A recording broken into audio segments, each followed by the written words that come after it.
I called my daughter-in-law's number by accident, meaning to call my son, and I heard her say, clear as a bell, the old man still hasn't signed anything. If he dies before we get power of attorney, we lose the house. I sat in my recliner with the phone against my ear and said nothing at all. Welcome back, and thank you for being here with me again. Tell me in the comments where you're tuning in from tonight, city and state. I read every one of them. A few details in this story have been changed to protect the people in it, but the truth in it is mine to tell. My name is Walter Higgins. I'm 67 years old, and until 11 months ago, I would have told you my son Danny was the best thing I ever built. Better than the hardware store I ran for 31 years on Route 9. Better than the house I paid off in 1998. I would have told you that, and I would have meant every word of it, and I would have been wrong about most of it, though it took a phone call I never meant to make to show me how wrong. I live outside Erie, Pennsylvania, in a house my late wife Carol and I bought the year Danny was born. A plain two-story with green shutters on a street called Birchwood Lane, where the same 6 families have lived for 3 decades, give or take a few. Carol passed 5 years ago this spring, a heart that gave out one Tuesday afternoon while she was pruning her rose bushes, gone before the ambulance made it past the volunteer fire station 2 miles down. I found her in the garden with her clippers still in her hand. I have not planted a single rose since. I let the bushes go wild instead, which Carol would have hated, and which I do anyway because some part of me needs something in that yard that refuses to be managed. I lost the hearing in my right ear at 52, a machine at the store, a compressor hose that let go without warning, and put a sound in my head loud enough to end 30 years of listening on that side for good. I call it my quiet side now. Carol used to sit on my left at the dinner table without me ever asking her to, and after she died I kept sitting the same way at that same table alone, my good ear turned toward an empty chair, listening for a voice that wasn't coming. 8 months ago, I went into the VA clinic in Erie complaining about a cough that wouldn't quit, and a tiredness that felt bone deep, and a doctor named Sarah Okonkwo, a careful woman in her 40s who has treated 3 generations of Higgins men without once losing her patience, sat me down and told me I had chronic lymphocytic leukemia. Slow-moving, she said, manageable with the right treatment plan, but it would mean months of monitoring. Periodic chemotherapy, blood work, every few weeks. Appointments that would eat into a calendar I had otherwise kept mercifully empty since Carol died. Mr. Higgins, she said, do you have someone who can help you get to and from these appointments? Someone who can sit with you during the harder days? I've managed on my own for 5 years, I told her. I expect I'll manage this too. She gave me a look. Doctors give men who say confident things about matters they haven't fully considered yet. But she also handed me a treatment schedule, and I went home and did what my father taught me to do with any problem, mechanical or otherwise. I wrote it down, start to finish, on a legal pad, and then I went to see the numbers. I had more saved than most people expect from a hardware store owner, because I had spent 3 decades believing that the money you don't spend today is the money that keeps you upright tomorrow. I never financed what I could pay for outright. I never carried a balance I couldn't clear the same month it appeared. After Carol died, I had sat down with an estate attorney in Erie, a methodical man named Robert Castellano, and moved the bulk of what I had into a trust, the kind that requires my signature and no one else's for any withdrawal above a certain threshold. Danny knew I had savings. He did not know the number, and he did not know about the trust, because as my father used to say, a smart man keeps his cards face down until the hand is called. Danny is 39. He lives across town in Mill Creek with his wife Jessica in a house I helped them buy 9 years ago, $28,000 toward the down payment that I never once brought up again. He sells commercial insurance, the kind of work where a man in a good tie convinces business owners they're underprotected, and he's good at it. Always has been. D. Inherited his mother's easy charm, and my own stubborn patience, and learned early how to use both to get what he wanted. We talked most Sundays, birthdays, holidays, the occasional check-in call that lasted 6 minutes, and covered the weather, and nothing underneath it. It wasn't that we were distant, exactly. It was that the distance had become so familiar neither one of us noticed it anymore. The way you stop noticing a chair that's always been in the same corner of the room, until the day you go looking for it and it isn't there. The call came on a Thursday morning in February while I was watching a cardinal work the feeder Carol had hung off the porch rail 15 years earlier. Danny, 9:11 in the morning, which was unusual, because Danny didn't call before noon on a weekday, not in years. I answered. Dad, he said, and his voice had a warmth to it that surprised me. The practiced kind of warmth a man uses when he's rehearsed the opening line more than once. "How you holding up? I mean really holding up?" "I'm watching a bird eat breakfast," I told him. "What's this about, son?" "Jess and I have been talking," he said. "About you being out there alone with everything going on with your health. We want to come stay with you a while. Help out around the house. Keep you company through the treatments." Something in my chest lifted, quick and unbidden, the way your hand jerks back from a hot stove before your brains even registered the burn. I put my free palm flat on the kitchen table to steady myself, because I'm 67 years old, and I've learned not to trust anything in my chest that arrives that fast and that easy. "You don't have to do that," I said, and my voice came out steadier than I felt. "We want to, Dad. That's what family's for." I looked out at the feeder, at the empty chair on my left where Carol used to sit with her coffee and narrate the birds like they owed her explanations. "Let me think on it," I said. "Don't think too long," Danny said. "Still warm, still easy." We're already looking at the calendar.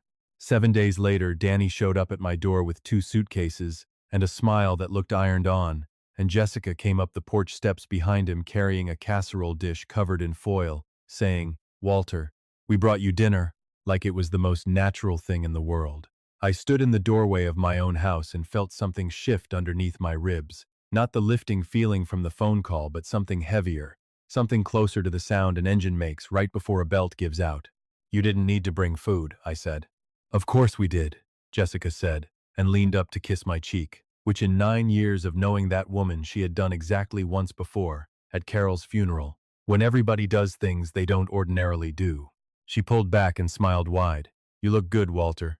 "Doesn't he look good, Danny?" "He looks great," Danny said, clapping me on the shoulder in the way men do when they're glad to see you, and also trying to steer you out of a doorway. I stepped aside. They came in. I watched Jessica's eyes move across my living room, the bookcase, the side table where I keep the framed photo of Carol at Presque Isle in 1988, the corner desk where I keep my important papers in the same labeled folders I've used for 20 years. Her gaze cataloged everything the way I used to catalog an engine bay before I touched a single bolt. Quick, thorough, already making a list. "The place looks exactly the same," she said, and there was something underneath the sentence I couldn't name yet. "I like it the way it is," I told her. Danny carried the bags upstairs and rolled up his sleeves, looser than I'd seen him in years, the version of my son that usually only showed up 2 beers into a cookout. "Let me know what you need, Dad. Groceries, the gutters, whatever," he said. "The gutters are fine," I told him. "I'll take a look anyway," he said. Jessica was already in my kitchen opening cabinets, asking where I kept the serving bowls, exclaiming over her own casserole like it deserved applause. "Chicken and dumplings, close to Carol's recipe, close enough that the smell of it caught me somewhere below the ribs." "How'd you know to make this?" I asked her. "Danny told me it was one of your favorites," she said, bright and practiced. "I wanted tonight to feel like home." I thanked her, and meant it. Even while something about the way she said home made me want to check that my wallet was still in my back pocket. Dinner looked like family from a distance, Danny telling a story about traffic on I-90. I'd heard a slightly different version of it Thanksgiving. Jessica refilling my water glass before I'd finished it once, asking about my next appointment with a specificity that told me she'd looked up the right questions beforehand. "When's the next round of chemo?" she asked. 3 weeks, I said. "Would it help if Danny drove you?" "Parking down at the clinic is a nightmare," she said. "I've been driving myself to that clinic for 8 months, I told her. "I know the route." "Fine." She nodded, smiled again, and her smiles were coming so fast and so complete that I started finding them exhausting the way certain machines are exhausting. Always running, never idle, and you start wondering what happens the second they finally stop. After dinner, while Jessica loaded the dishwasher, Danny sat across from me with his coffee and asked how I was really doing, not the surface version. His eyes were earnest in a way that pulled at my throat because they were Carol's eyes exactly. Same shape, same brown, and it never stopped costing me something to look straight into them. "Treatment's on schedule," I told him. "Some fatigue. Dr. Okonkwo says the numbers from last month looked good." "That's good," Danny said, and reached over and squeezed my forearm. "Dad, I want you to know we're here for the whole thing, however long it takes." My heart squeezed back. Traitor, that it's always been where that boy's concerned. "You've got a job," I said. "A life. I don't want to be a burden." "You're not a burden," he said, firm. and his voice caught slightly on the last word, caught the way a voice does when the feeling's real, or when a man has practiced saying it enough times that his body performs it on command. I spent 31 years listening to machines for a living, and I know the difference between a natural sound and a manufactured one. I just couldn't always tell which one this was. That first Tuesday morning I woke at 4:40, the way I have for 40 years. Hardware store hours baked into my bones long after I sold the place. I was in the kitchen with coffee by 5, standing at the window watching the dark start to lift off the yard, when I heard the soft click of laptop keys from the table behind me. Careful, deliberate, the sound a person makes when they don't want to be heard typing. I turned. Danny sat there in the half-light, his face lit blue by the screen, and the second he saw me, his hand snapped the laptop shut so fast it cracked through the quiet kitchen like a shot. My heart slammed once, hard. I kept my face still. "Morning," I said. His jaw was tight for one full second before the smile arrived. "Dad, you're up early." "Always am," I said, moving toward the coffee maker like a man whose hands weren't gripping his mug too hard. "What are you into over there?" "Nothing," he said, stretching, performing a yawn. "Checking email. Couldn't sleep." "Anything good in the world today?" I asked. "Same as always," he said, and closed the laptop the rest of the way, and pushed it aside. "Let me get that coffee, Dad. Sit down. You shouldn't be up so early on your feet." "I've been up at 5 since before you were born," I told him, but I sat anyway, because a man who's watching something doesn't announce it. He sits. He listens. He waits. He waits. Jessica came down around 7:30 looking too polished for a Tuesday in someone else's kitchen, and she leaned against the counter with her coffee and looked at me with an expression I was starting to recognize. Bright and focused. A woman deciding which item on her list to start with. "Walter," she said, "I noticed you've got all those folders in that desk drawer. Insurance, Medicare, the trust paperwork. It has to be a lot to manage on your own. I'm actually great with that kind of organizing. I'd love to help you sort through it." "That drawer's been organized the same way for 15 years, I said. "I know, but things change," she said, waving a hand that managed to be both dismissive and friendly at once. "It's a lot to keep straight. I helped my own father with his for years before he passed. I appreciate the offer," I told her, "but I know exactly where everything is." She smiled again, said of course, "Let me know if you change your mind," and we both understood I wouldn't. After breakfast, Danny said he needed to run to the pharmacy for my prescription refill since he was headed out anyway, lifted my truck keys off the hook by the door without asking, and said he'd be back in an hour. I watched through the window as he backed my truck out. He did not turn toward the pharmacy. He sat in my driveway for 17 minutes with the phone to his ear, his mouth moving fast and urgent, the way a man talks when the conversation matters, and he doesn't want the neighborhood hearing it. My stomach turned slow, the way an engine turns when it doesn't want to catch. When he finally pulled away, I went out to the garage, to the steel toolbox that had been mine since 1979, and on the bottom shelf under a folded shop rag, I keep a small tin with a spare key to my filing cabinet inside it. Only Carol had ever known about that tin. I found the key still there, but the tin itself had shifted, maybe an inch to the left, enough that its edge no longer sat inside the pale outline it had worn into the shelf over 30 years. I stood there with that key in my palm and felt something cold move up the back of my neck. I checked the filing cabinet. No visible damage to the lock. Everything inside looked untouched.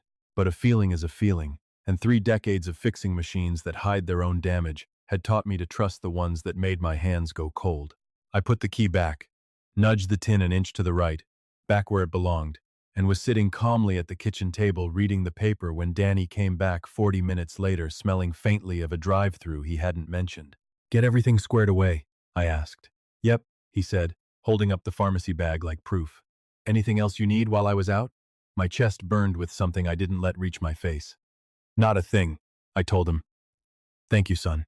He squeezed my shoulder the way he used to at 16 back when affection embarrassed him, and my eyes stung in a way I hated, because even then, even suspecting what I was starting to suspect, I loved that boy the way fathers love sons who've disappointed them completely and have nowhere useful to set the feeling down. Carol started the habit of checking the accounts on the 1st of every month, and I never let it go after she passed. So on the 1st of March, I sat down after dinner with my reading glasses and logged into Northwest Savings Bank the way I had for 11 straight years. The number on the screen hit me like a fist to the sternum. I pushed my glasses up and read it again. Because a man my age doesn't trust his first read of anything that matters.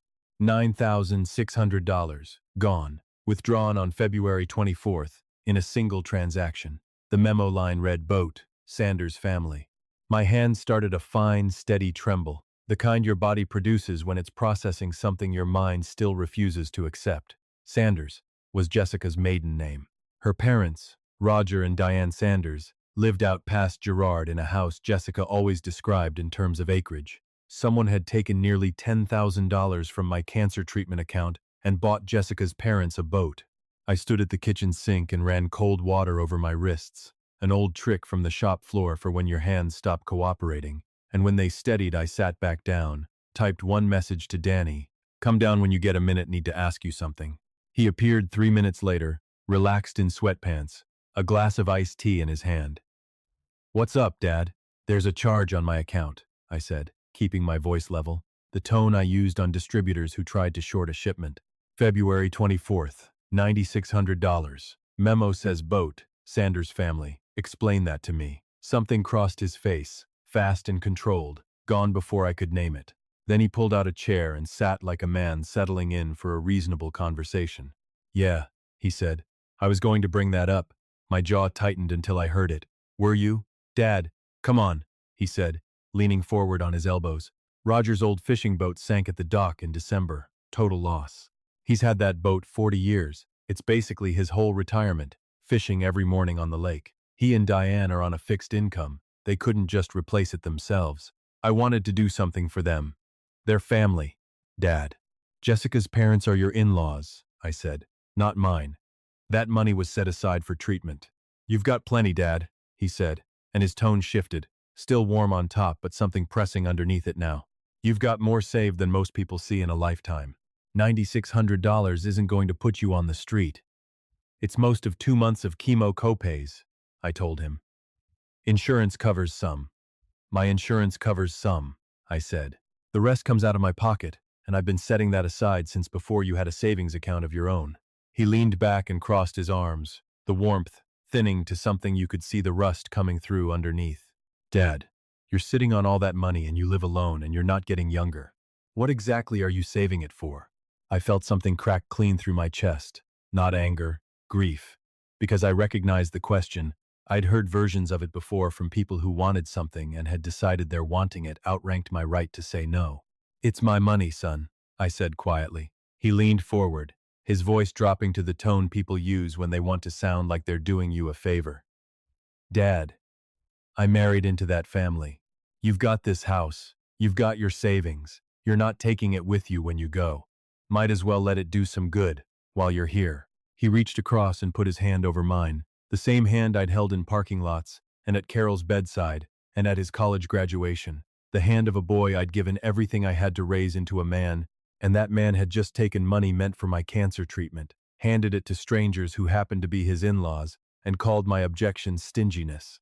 I pulled my hand back, folded both hands in my lap where he couldn't reach them. "All right, Danny," I said, my voice steady. "All right."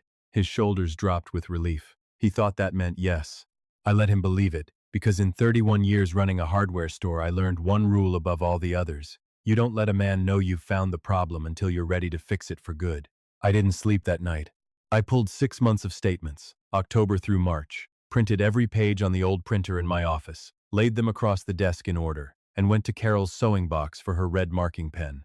I started at the beginning. The first flagged entry showed up 9 minutes in. October 19th, $310. No memo. The same Saturday. Danny had borrowed my card to grab fertilizer from the garden center. I remembered handing it to him. I remembered him coming back with a bag of mulch and change. I had not thought to check the rest of the receipt because I trusted my son the way a man trusts the beams holding up his own roof. My pen circled the entry. My hand was steady. My chest was not. November brought 2 more, 180 on the 11th, 440 on Thanksgiving week, when Danny had insisted on handling the grocery run himself. December had one for 590. January 710, the same day Danny drove me in for blood work and I sat in the waiting room 2 hours with a fishing magazine while my card sat outside somewhere buying something I never authorized.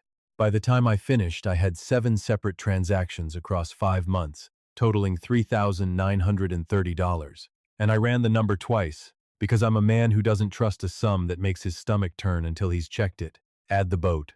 $13,530. I said the number out loud to the empty office, and my voice cracked clean down the middle in a way I hadn't expected. I sat there with both hands pressed over my mouth until the wave passed. Then I wrote on a fresh legal pad, in block letters, "This was not an accident. This was planned." I folded the pad into the back cover of Carol's Bible on my nightstand, the one with her handwriting in the margins, the one nobody in that house would ever think to open but me. Before I tell you what came through the wall 2 weeks later, the sentence that finally rearranged everything I thought I understood about my own son, let me ask you something. The way I asked the last time we sat together like this, do you think Danny cooked this up on his own? Or do you think somebody else was steering the whole thing from behind him? Type 1 in the comments if it's all Danny. Type 2 if you think Jessica was pulling the strings the entire time. I want your guess on the record before I tell you what I heard. 2 weeks after I found the statements, I gave them exactly what they were angling for. I told Danny at breakfast I was worn out, which was true. Chemo fatigue is a real and grinding weight that sits behind your eyes and in your joints, and reminds you every hour that your body's fighting something it didn't ask for.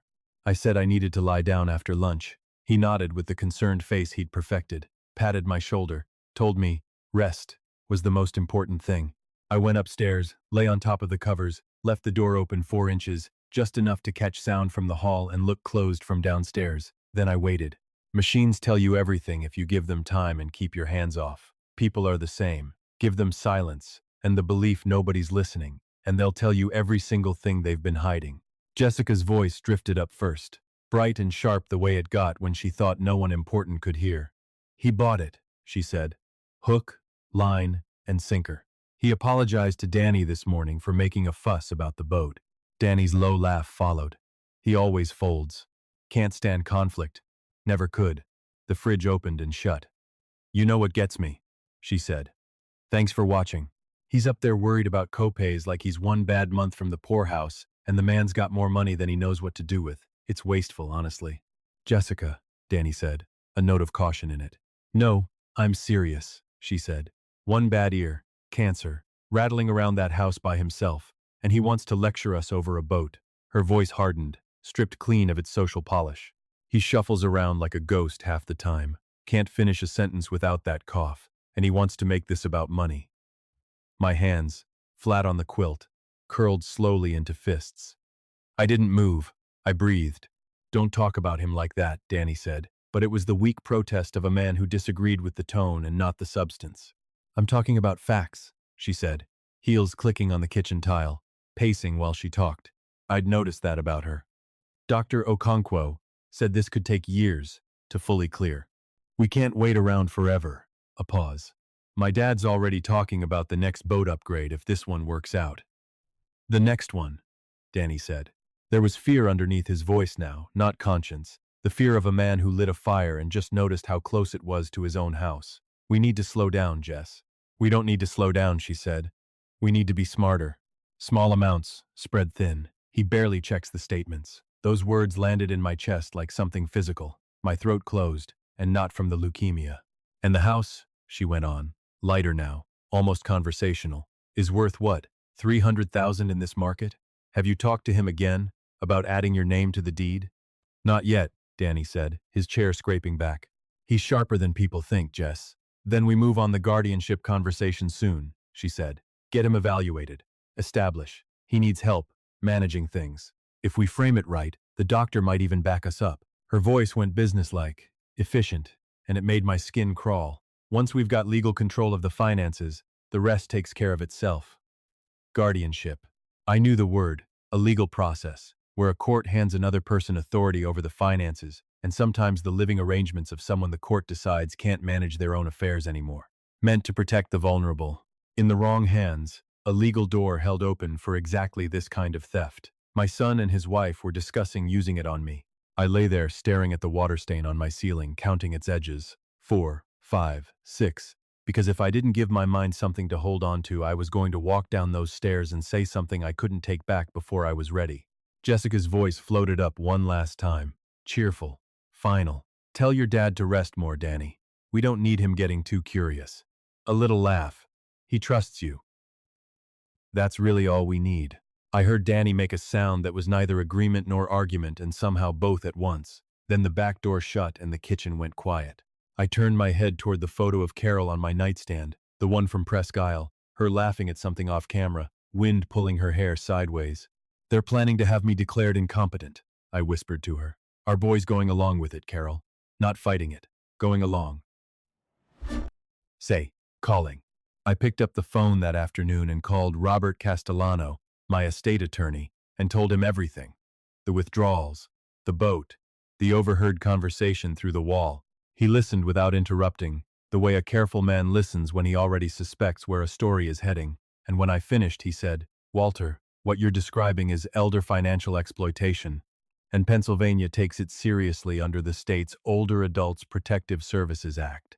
I need you to see an elder law specialist, someone who handles guardianship defense specifically, not just estate planning.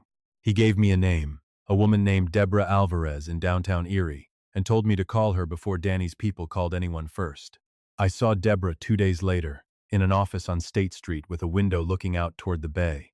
She listened to the whole thing, stopped me twice, once to confirm Danny had never been added as an authorized signer on any account, once when I mentioned the tin box in the garage, at which point she set down her pen and looked at me with an expression that shifted from professional attention into something sharper. Mr. Higgins, she said, if your son accessed your private property at night without your knowledge, and if there's any way to document that, it strengthens everything we're about to build. I don't have footage of that, I told her, but I've got the bank statements, dated and marked, and I've got the trust. She asked to see the trust paperwork, and when I laid it in front of her, she read for almost 2 minutes in silence, and then she looked up with something close to surprise on her face, which in a woman that composed felt like a small event in itself. Walter, she said, this trust protects your house, your investment accounts, and your medical fund. Your son cannot access any of it without your explicit written authorization. A guardianship petition wouldn't automatically override a properly funded trust like this one under Pennsylvania law. He'd need a separate court order specifically targeting trust assets, and that's a much higher bar to clear. Something loosened in my chest that had been wound tight for months. He has no idea this exists, does he? She asked. No, I said. I never told him. I built it to keep my estate out of probate trouble. I didn't build it to protect myself from my own son. I just happened to. She walked me through the plan the way a good mechanic walks you through a repair, in order, without wasted motion. Document everything. Prepare the guardianship defense in advance. Let them show their hand fully before we moved. When I stood to leave, she shook my hand and said, Mr. Higgins, your son made a serious miscalculation. What's that? I asked. He assumed that because you trusted him, you hadn't prepared for the day he might not deserve it. I became an actor that spring. Not a proud role, but a useful one. A tired old man who forgot where he set his keys, who got confused reading his own mail, who needed help remembering appointments. I'd watched plenty of men underestimate other men across a negotiating table in 31 years of running that store, and I knew exactly what it looked like when somebody decided you weren't worth taking seriously anymore. I gave Danny and Jessica every reason to reach that conclusion, while Deborah built the case that would take it all back down to the studs. The bank visit happened on a Wednesday in April. Danny had been angling for weeks to come along, wrapped every suggestion in concern. I agreed, and he was so pleased about it, my stomach turned. We drove to the branch on Peach Street, and I walked in leaning slightly on a cane I'd pulled out of the hall closet and hadn't needed in 3 years. It played beautifully. At the counter, Danny stepped up like a man who expected to do the talking and told the branch manager he wanted to be added to my primary account to help manage bill payments during treatment. She turned to me and asked if I'd like to add an authorized user. I picked up the pen and signed, but with my grip angled 2 degrees off from my registered signature, close enough to pass a glance, different enough to flag, under any real comparison. A trick Deborah had walked me through, and I'd practiced for a week at my kitchen table. Danny drove us home in a good mood, one hand loose on the wheel, already talking about streamlining things for me. I looked out the window at the April trees going by and gave nothing away. That evening I called Deborah and told her it was done. Good, she said. It'll come back flagged in a matter of days once the fraud department reviews the signature discrepancy, and the bank will contact you directly to confirm. You decline. We'll have documented proof he tried for account access using consent that isn't legally valid. And the guardianship? I asked. Filed last week, she said. Danny's attorney served us Monday. Our response is ready. The medical evaluation is on file. The timeline of your knowledge is documented start to finish. She paused. Walter, they filed this, believing you weren't prepared. You're ahead of them, not behind. She wanted one more thing on the record, something Danny couldn't later explain away, and told me to let him get comfortable, because comfortable men make mistakes. So I waited. And on a Tuesday morning in May, my phone buzzed with a transaction alert I'd set up weeks earlier without Danny's knowledge. Withdrawal confirmed. $7,200. Reference marine dealership balance. Roger Sanders was upgrading the boat after all, exactly the way Jessica had said through the wall. I drove out past Gerard that afternoon in my good clothes, parked 2 houses down from the Sanders place, and photographed a brand new pontoon boat sitting on a trailer in the driveway with the dealer tag still zip-tied to the rail, Roger himself circling it with his phone to his ear, laughing at something, one hand on his hip, no idea at all who was watching from down the street.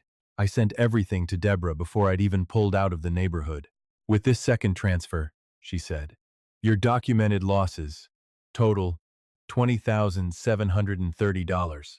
That's well past the threshold for prosecutable exploitation under state law. We have enough for everything, the civil filing, the criminal referral, the guardianship defense. The question now is timing.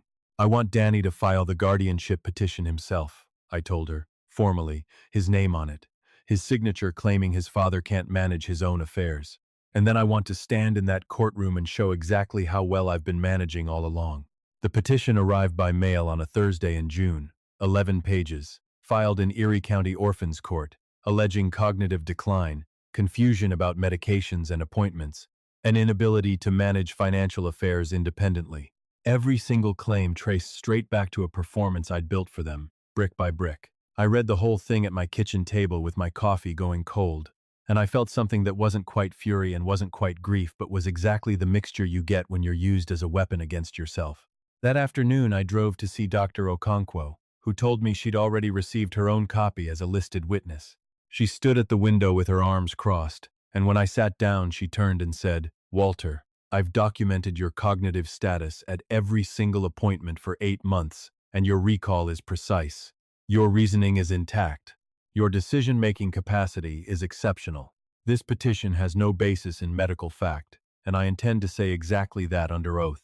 She handed me a thick folder, an independent cognitive evaluation, 12 pages, countersigned by a colleague at the university hospital. No impairment found, fully competent.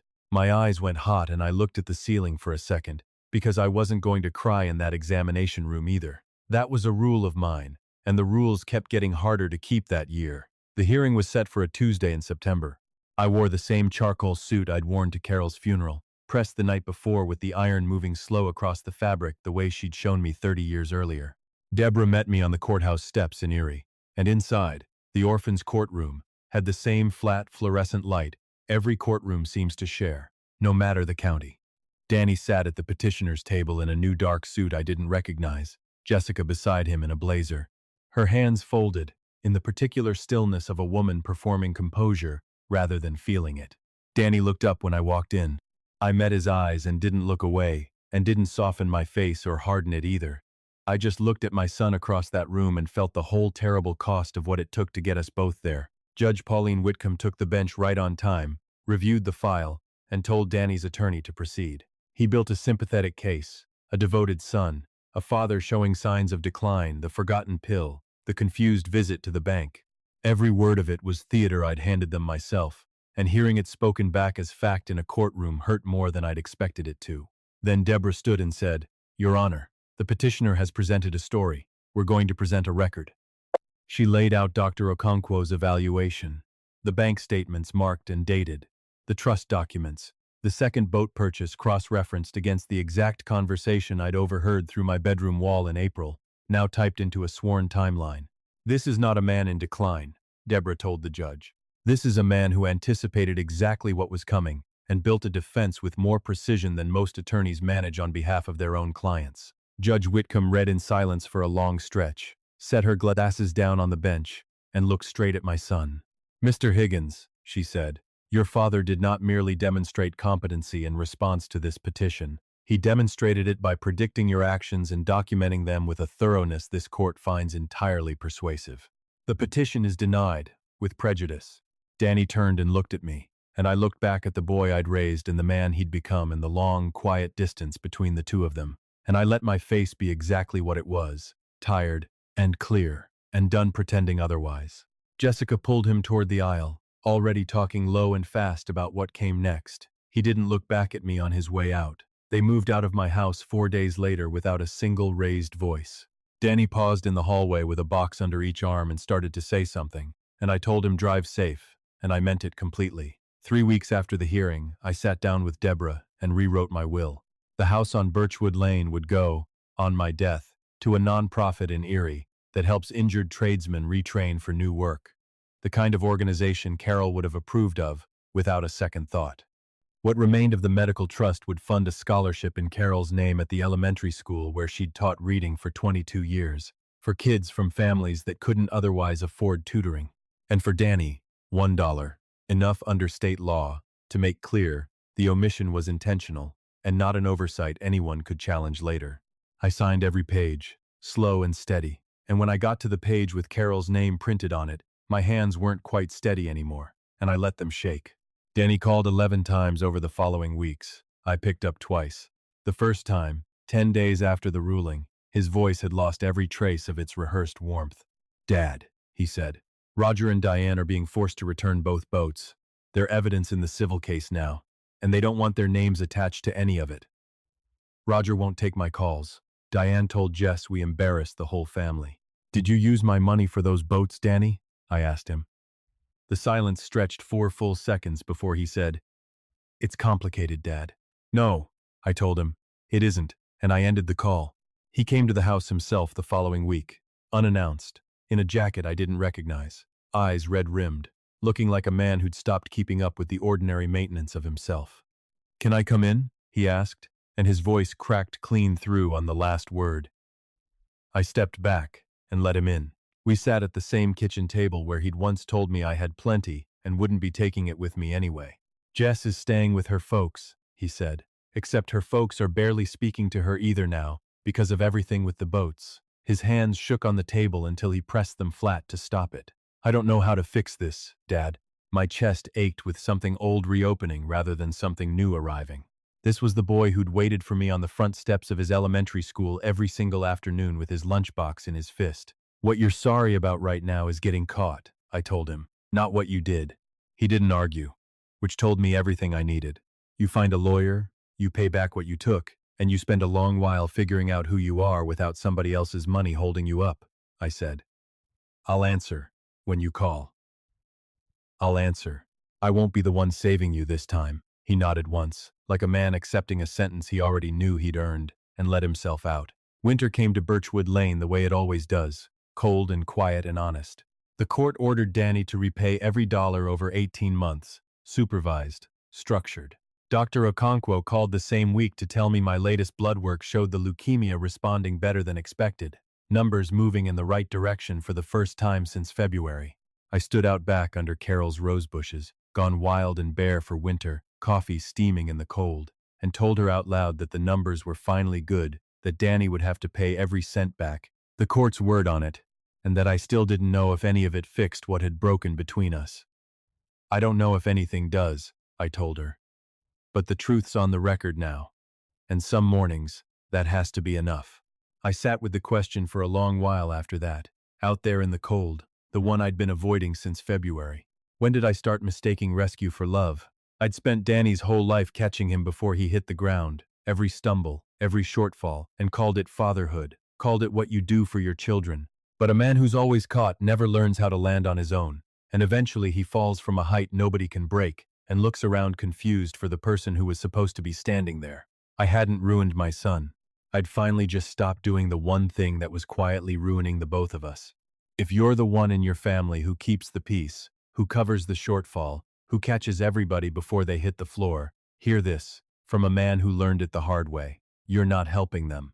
You're borrowing against your own back to pay a debt you never owed in the first place. Check your accounts. Know exactly what you signed, and what you didn't. Keep your papers in order, because justice inside a family doesn't come looking for you on its own.